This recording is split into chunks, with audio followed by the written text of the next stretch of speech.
Hall of Fame coach John Madden weighing in on Richard Sherman's post-game interview. Madden I says can't wait to talk about that. He does not, and we're about to, he does not like the way the rant reflects on the NFL. Take a listen, pay attention. I think it's too much. To me, it was kind of embarrassing. Kids are watching this, and kids copy the players. They don't know which things that they should copy or not, so they think that's how they have to play. And I think if there's any apologies that ought to be made, it ought to be to the kids. That's not the way we do it. I thought it was embarrassing. I thought he took away a lot from the other players on his team. I mean, guys played their butts off. Guys coached their butts off. And then it got to be all about one guy, and in a team sport, that's wrong.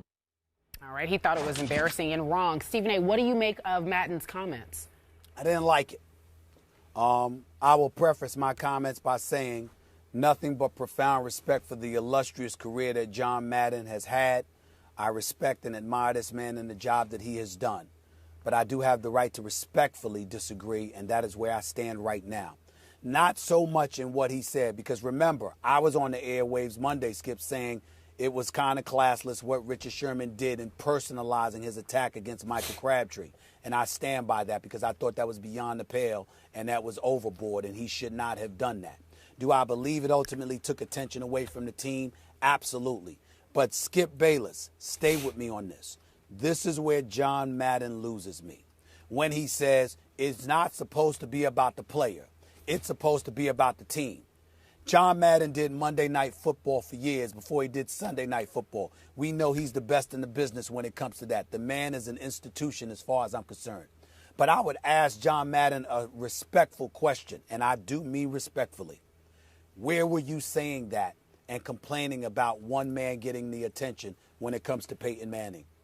How about Tom Brady? How about Drew Brees? So really, it's one thing to complain about the behavior, and I agree with him on that point. It's another thing entirely to complain about how it shouldn't be about one man, it should be about the team, when this industry has become famous for highlighting one individual above the team. The Denver Broncos are in the Super Bowl. We all know that Peyton Manning's the story. Tom Brady was in the AFC Championship game. We all know it was about Tom Brady. You've got Sean Payton in New Orleans, Jimmy Graham, Darren Sproles, Marcus Colston and those boys. All we ever hear about was Drew Brees. We highlight individuals all the time.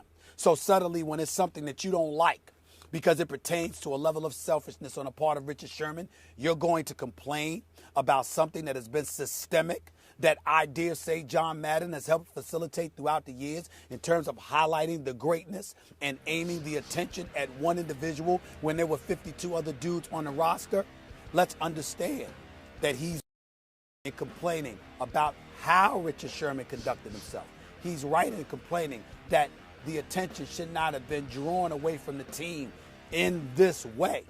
But let's not complain about one guy getting attention over the rest of the team when that seems to be normal and in vogue, dare I say, for the last decade, if not longer, when John Madden himself has facilitated that kind of thinking by highlighting the greatness of one individual above the team for years. That's all I wanted to say about that. Okay.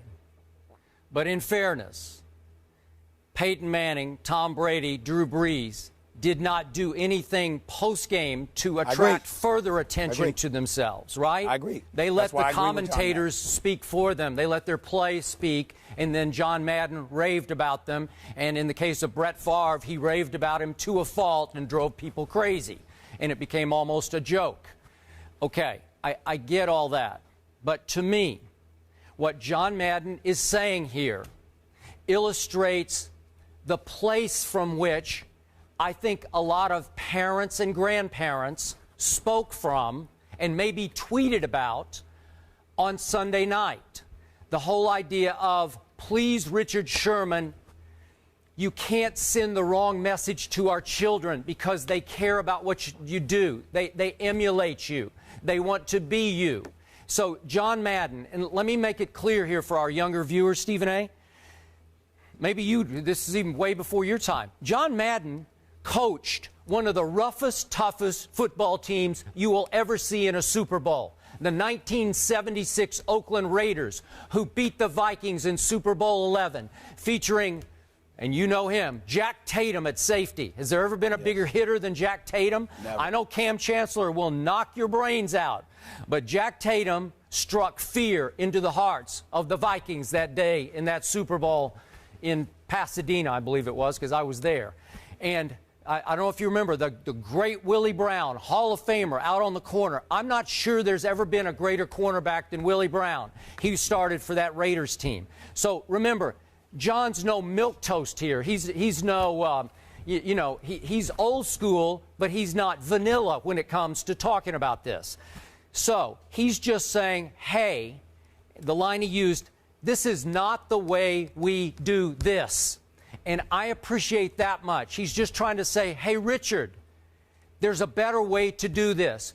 You make the play. I don't think John even has trouble with in problems with the trash talking, the taunting. But post-play, when you go up and then you get the 15-yarder for trying to slap him on the backside and shake his hand, and then you go off on him in the interview, you call him sorry, but then you modify that to mediocre. That's what John Madden, they didn't play that game with those Raiders, as rough and tough as they were.